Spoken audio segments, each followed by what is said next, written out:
Phone మాట్లాడుకుంటున్నాం.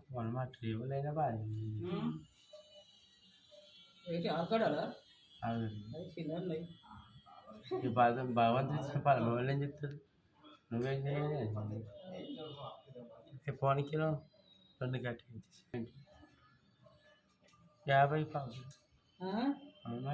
30 రూపాయలు ఉన్నది 50 30 ఉన్నది కాదు 20 ఉన్నదట 10 అను ఇది లడ్డు దించుకదా లడ్డు అలా చాలా చెట్లు కాదు లడ్డు 500 ఏక్ బార్ 600 వినాయకుడి దగ్గర అట్లా పెట్టినట్లు నువ్వు పెట్టు లడ్డు కొన్నది తెచ్చారా వాళ్ళు లడ్డు